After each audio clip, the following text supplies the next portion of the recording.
நல்லபடியா வேலை செஞ்சிருக்காங்க. அந்த மாதிரி ஆளு உங்க கண்ணு முன்னாடி இருக்கிறது உங்களுக்கு பிடிக்கலையா? என்னத்தான் பண்ணிருக்காங்க? அந்த அல்மாஸ்டாங் என்ற ஒரு వ్యక్తి இந்த நாட்டில், தமிழ்நாடு நாட்டில் பிஎஸ்பி ஒரு பாட்டில ஒரு பெரிய மட்டத்தில் அவங்க முன்னெடுத்துக்க பாக்குறவங்க இருந்தாங்க.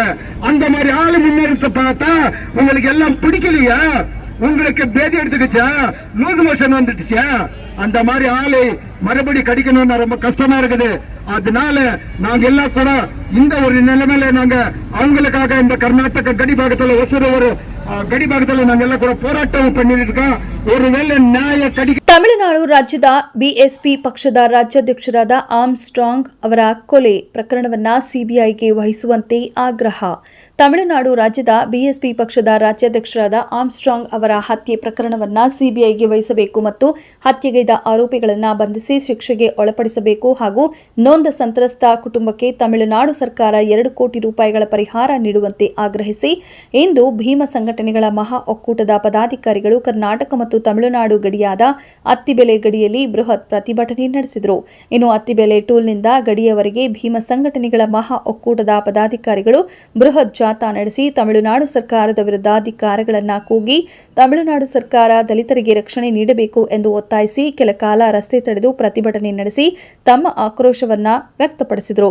ಇನ್ನು ಸ್ಥಳಕ್ಕೆ ಅತ್ತಿಬೆಲೆ ಪೊಲೀಸರು ಆಗಮಿಸಿ ಪ್ರತಿಭಟನಾಕಾರರ ಮನವಿ ಪತ್ರ ಸ್ವೀಕರಿಸಿದರು. ಇನ್ನು ಪ್ರತಿಭಟನೆಯಲ್ಲಿ ಭೀಮ ಸಂಘಟನೆಗಳ ಮಹಾ ಒಕ್ಕೂಟದ ಹೆಬ್ಬಾಳ್ ವೆಂಕಟೇಶ್, ಕೆ ಮರಿಯಪ್ಪ, ಮುನಿ ಆಂಜಿನಪ್ಪ, ಕರ್ನಾಟಕ ರಿಪಬ್ಲಿಕನ್ ಸಂಘಟನೆಯ ರಾಜ್ಯಾಧ್ಯಕ್ಷ ಬಳತೂರು ವೆಂಕಟೇಶ್, ಕರ್ನಾಟಕ ದಲಿತ ಕ್ರಿಯಾ ವೇದಿಕೆಯ ರಾಜ್ಯಾಧ್ಯಕ್ಷ ಕಾಡುಗೋಡಿ ಸೊಣ್ಣಪ್ಪ, ಪ್ರದೀಪ್, ರಾಖಿ, ದೀಪು, ಶಕುಂತಲಮ್ಮ ಸೇರಿದಂತೆ ಹಲವಾರು ದಲಿತ ಪರ ಸಂಘಟನೆಗಳ ರಾಜ್ಯಾಧ್ಯಕ್ಷರು, ಪದಾಧಿಕಾರಿಗಳು ಮತ್ತಿತರರು ಭಾಗವಹಿಸಿದ್ದರು.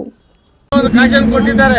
ಏನಪ್ಪಾ ಅದು ಅಂತಂದ್ರೆ ಎಲ್ಲಾ ರಾಜ್ಯಗಳಲ್ಲೂ ಬಿಎಸ್ಪಿ ಅವರು ಆರ್ಮ್ಸ್ಟ್ರಾಂಗ್ ನ ಕೊಲೆ ಮಾಡಿರೋದನ್ನ ಖಂಡಿಸಿ ಎಲ್ಲಾ ದೇಶದಲ್ಲೂ, ಈ ದೇಶದ ಎಲ್ಲಾ ರಾಜ್ಯಗಳಲ್ಲೂ ಹೋರಾಟ ಮಾಡಬೇಕು ಅಂತ ಹೇಳಿದ್ದಾರೆ.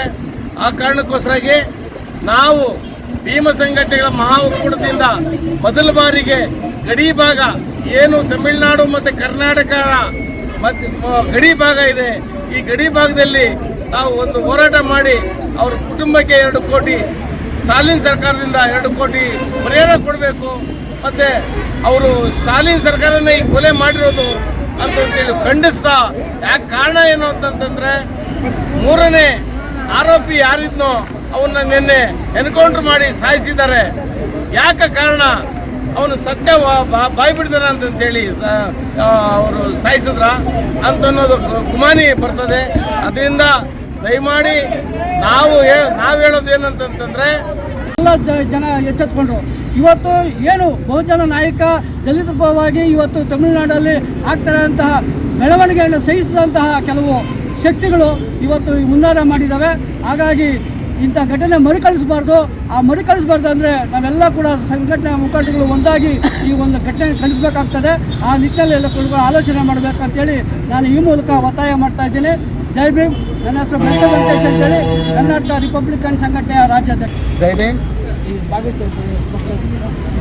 ಏನಿವತ್ತು ನಾವು ತಮಿಳುನಾಡಿನ ಹೊಸೂರು ಮತ್ತು ಅತ್ತಿಬೆಲೆಯ ಗಡಿ ಭಾಗದಲ್ಲಿ ಇವತ್ತಿನ ದಿವಸ ನಾವು ಆರ್ಮ್ಸ್ಟ್ರಾಂಗನ್ನು, ಒಂದು ಮಹಾನ್ ದಲಿತ ನಾಯಕನ ತಮಿಳುನಾಡಿನಲ್ಲಿ ಹತ್ಯೆಯನ್ನು ಖಂಡಿಸಿ ಇವತ್ತು ನಾವು ಭೀಮ ಸಂಘಟನೆಗಳ ಮಹಾ ಒಕ್ಕೂಟ ವತಿಯಿಂದ ನಾವು ಇಲ್ಲಿ ಒಂದು ಹೋರಾಟವನ್ನು ಹಮ್ಮಿಕೊಂಡಿರ್ತಕ್ಕಂಥದ್ದು.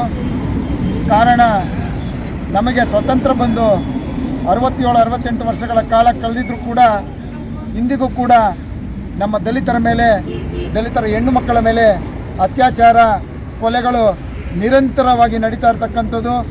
ನಾವುಗಳು ಯಾವುದೇ ಕಾರಣಕ್ಕೂ ಕೂಡ ಬೆಳೆಯಲಿಕ್ಕೆ ಅವಕಾಶಗಳನ್ನು ಕೂಡ ಕೊಡ್ತಾ ಇಲ್ಲ. ನಾವು ಬೆಳೆಯೋಕ್ಕೆ ಹೋದರೂ ಕೂಡ ಅವರು ಅದನ್ನು ಸಹಿಸ್ಕೊಳ್ತಕ್ಕಂಥ ಒಂದು ಸ್ಥಿತಿ ಇಲ್ಲ. ಹಾಗಾಗಿ ಇವತ್ತು ಏನು ಆರ್ಮ್ಸ್ಟ್ರಾಂಗ್ ಅವರನ್ನು ಕೊಲೆಗೈತಿರ್ತಕ್ಕಂಥ ಆ ಒಂದು ಕೃತ್ಯವನ್ನು ಎಸಗಿರ್ತಕ್ಕಂಥ ಅಂಥ ವ್ಯಕ್ತಿಗಳನ್ನು ಕೂಡಲೇ ಆ ಏನು ಸ್ಟಾಲಿನ್ ಸರ್ಕಾರ, ತಮಿಳುನಾಡಿನ ಸರ್ಕಾರ ಇವತ್ತು ಬಂಧಿಸಬೇಕು. ಅವರನ್ನು ಕಠಿಣ ಶಿಕ್ಷೆ ಕೊಡಬೇಕು. ಅವರನ್ನು ಅವರ ಕುಟುಂಬಕ್ಕೆ 2 ಕೋಟಿ ರೂಪಾಯಿಗಳ ಒಂದು ಸಹಾಯಧನವನ್ನು ಕೂಡ ಕೊಡಬೇಕು ಅಂತಂದ್ಬಿಟ್ಟು ಹೇಳಿ ನಾವು ಈ ಸಂದರ್ಭದಲ್ಲಿ ನಾವು ಒತ್ತಾಯಿಸ್ತಾ ಇದ್ದೇವೆ. ಹಾಗೆಯೇ ಏನು ಈ ತಮಿಳುನಾಡು ಸರ್ಕಾರ ಇಂಥ ಒಂದು ಒಳ್ಳೆಯ ವ್ಯಕ್ತಿ, ಅವರು ವಿದ್ಯಾಭ್ಯಾಸವನ್ನು ಮಾಡಿ ನಂತರ ಅವರು ಒಂದು ವಕೀಲರ ಪದವಿಯನ್ನು ಕೂಡ ತಗೊಂಡು ಅನೇಕ ವಕೀಲರನ್ನು ಕೂಡ ಅವರು ತಯಾರಿ ಮಾಡಿ ಒಳ್ಳೆ ಬಡತನದಲ್ಲಿರ್ತಕ್ಕಂಥವರಿಗೆ ಸಹಾಯಗಳನ್ನು ಮಾಡಿ ಸಾಮಾಜಿಕವಾಗಿರ್ತಕ್ಕಂಥ ಕೆಲಸಗಳನ್ನು ಮಾಡಿ ಅವರು ಒಂದು ಉನ್ನತ ಸ್ಥಾನಕ್ಕೆ ರಾಜಕೀಯವಾಗಿ ಕೂಡ ಅವರು ಮುನ್ನಡೆದಿದ್ದರು. ಅಂಥ ಒಂದು ವ್ಯಕ್ತಿಯನ್ನು ಸಹಿಸಲಾರದೆ ಅವರು ಈ ದುಷ್ಕರ್ಮಿಗಳು ಕೊಲೆಗೈದಿರ್ತಕ್ಕಂಥದ್ದು ಕಂಡು